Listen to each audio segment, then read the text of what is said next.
पुण्यात्मा, ज्यों ही नगर में पता चला कि नीरू को लहर तारा नामक तालाब पर कमल के फूल पर एक बालक प्राप्त हुआ है, और उस बालक को जो भी देखता था आश्चर्यचकित हो जाता था। इतना सुंदर शरीर, इतना कोमल शरीर, इतना हैंडसम वो बच्चा कभी कोई देखा ना सुना। उसका नूर आम बालक जैसा शरीर नहीं था, इतना नूर था उनके शरीर पर, इतना परमात्मा का सुंदर शरीर था। तो पूरी काशी में जैसे कहते हैं दावानल फैल जाती है, जंगल की आग बढ़ जाती है बहुत तेजी से। अब पूरी काशी नगरी उमड़ कर आन लगी, गीत गाते हुए, जैसे किसी का ब्याह में जाया करती पहले बहनें गीत गाती हुई, ऐसे झुंड के झुंड आ रहे हैं और वहां परमात्मा के दर्शन कर रहे हैं।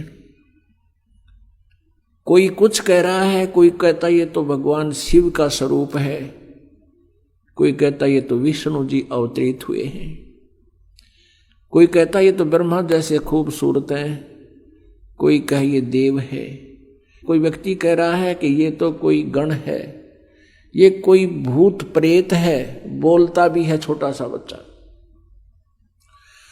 इस तरह की प्लस माइनस बातें सुनकर नीमा बहुत दुखी हो रही थी। कोई तो भूत कहे था, कोई प्रेत कहे, कोई भैरव बतावे, और कोई ब्रह्मा विष्णु महेश की आत्मा बतावे। आदरणीय गरीबदास साहिब जी ने जो परमात्मा से परिचित हुए थे, उन्होंने अपनी अमृतवाणी में परमेश्वर की वो सब लीला ज्यों की तो चित्रित की है। जैसे गरीबदास साहिब जी का जन्म सन 1717 यानी संवत 1774 में गांव छुडानी, जिला झज्जर, हरियाणा में हुआ, और परमात्मा का उसमें अवतरण सन 1398 में, सन 1398 में यानी संवत 1455 में, लगभग 300 वर्ष के बाद कबीर परमेश्वर जी पुनः मिले थे उस गरीबदास साहिब जी को। अभी आपको बताया कि सतलोक उनकी आत्मा को लेकर गए, वापस छोड़ा और उनको दिव्य दृष्टि दे दी, उनका ज्ञान योग खोल दिया।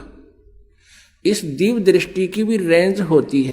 जैसे संजय को दिव्य दृष्टि दी थी वेद व्यास जी ने, दिल्ली में बैठकर वो कुरुक्षेत्र के मैदान में युद्ध देख रहा था, उसकी दिव्य दृष्टि की अक्षमता से केवल वहीं तक थी, उससे आगे और ऊपर वो कुछ नहीं देख सकता था। ऐसे जैसे ये दूरबीन होती है, इनकी क्षमता होती है, रेंज होती है, किसी की तो 2 किलोमीटर, किसी की 100 किलोमीटर आकाश के ग्रहों तक देख लेती है। तो ऐसे ही इन दिव्य दृष्टि की रेंज होती है। जैसे तुलसीदास साहिब जी, जो तुलसी जी हुए, तुलसीदास जी, जिन्होंने रामायण को पुनर्चित्रित कर दिया लाखों वर्षों के बाद। इसी प्रकार अब तुलसीदास जी की भी जो दिव्य दृष्टि खुली थी, वो केवल श्री राम जी के ही जीवन को वो चित्रित कर सके, और गरीबदास जी की जो दिव्य दृष्टि खुली थी, उसकी रेंज वो पूर्ण परमात्मा द्वारा, उसकी वो पूर्ण परमात्मा दत्त थी, उसकी रेंज बहुत थी। करोड़ों अरबों वर्ष पहले के और भविष्य के सभी रहस्य उद्घाटन गरीबदास साहिब जी ने परमात्मा के बारे में अपने अमृत वचनों में किए हुए हैं। उसी आधार से गरीबदास जी ने परमेश्वर कबीर जी की उस समय हुई घटना, वो लीला सन 1398 से लेकर आगे तक, और उससे पहले परमात्मा कब कब आए थे और कैसे उनका अवतरण हुआ था, वो सब विवरण दिया।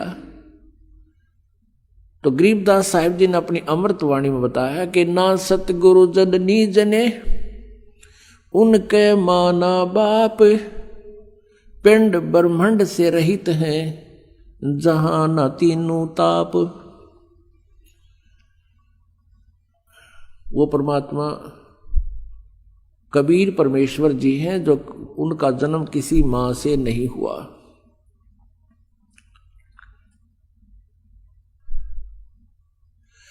गरीबदास साहिब जी ने फिर परमात्मा की समर्थता बताई है। अनंत कोट ब्रह्मांडे का एक रति नहीं भार, ये सतगुरु पुरुष कबीरे हैं कुल के सृजनहार। अब गरीबदास साहिब जी ने परमेश्वर की आंखों देखी महिमा, बोला, लिपिबद्ध करवाया। अब उन्होंने परमात्मा के अवतरण की बहुत ही अच्छी अमृतवाणी यानी बहुत प्यारी वाणी बोली है, वो आपको सुनाते हैं। 84 बंधन कटे किन्नी कल्प कबीर, भवन चतुर्दश लोक सब ये टूटे जम जंजीर। गरीब अनंत कोट ब्रह्मांडे में बंदी छोड़ कहाए, सो तो एक कबीर हैं जननी जने नमाए। शब्द स्वरूप साहेब धनी शब्द सेंद सब माही, बाहर भीतर रम रहे जहां तहां सब ठाही। यानी उसी परमात्मा की अदृश्य शक्ति सभी के अंदर विद्यमान है और वो परमात्मा साकार है। गरीब जल थल पृथ्वी गगन में वो बाहर भीतर एक, पूर्ण ब्रह्म कबीर हैं अवगत पुरुष अलेख। सेवक हो के अवतरे इस पृथ्वी के माही, जीव उदाहरण जगत गुरु हो बार बार बलि जाही। अब गरीबदास साहिब जी कहते हैं वो पूर्ण परमात्मा जल थल पृथ्वी गगन में बाहर भीतर एक, पूर्ण ब्रह्म कबीर हैं वो अवगत पुरुष अलेख। और वो किस उद्देश्य से यहाँ आए? सेवक हो के उतरे, एक दास बनकर कबीर दास नाम रखवाया। सेवक होकर उतरे, उतरे माने शरीर आए, गति करके आए यहां पर। इस पृथ्वी के माही, किस उद्देश्य से? जीव उदाहरण जगत गुरु बार बार बलि जाही।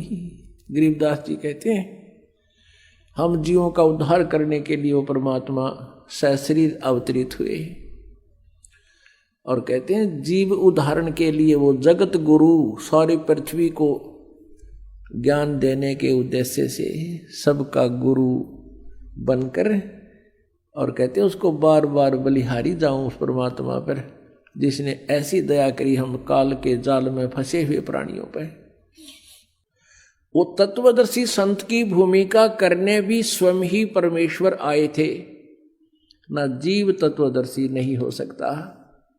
अध्यात्म ज्ञान से जीव परिचित नहीं हो सकता भगवान की रची सृष्टि को, और जीव उससे उत्पन्न प्राणी कैसे बता देगा? ये ब्रह्म भी, ब्रह्मा विष्णु महेश भी और दुर्गा भी, ये सभी देवता भी, और यो काल भी, ब्रह्म भी और परब्रह्म भी, ये सब उस परमात्मा से उत्पन्न है। तो परमात्मा के द्वारा उत्पन्न की गई सृष्टि को उसके बालक नहीं बता सकते, संतान नहीं बता सकती, तो पिता ही बतावे। उसके बताने के बाद तो हम बता सकते हैं, उनकी से सुनी हुई, जैसे दास आपको बता रहा है।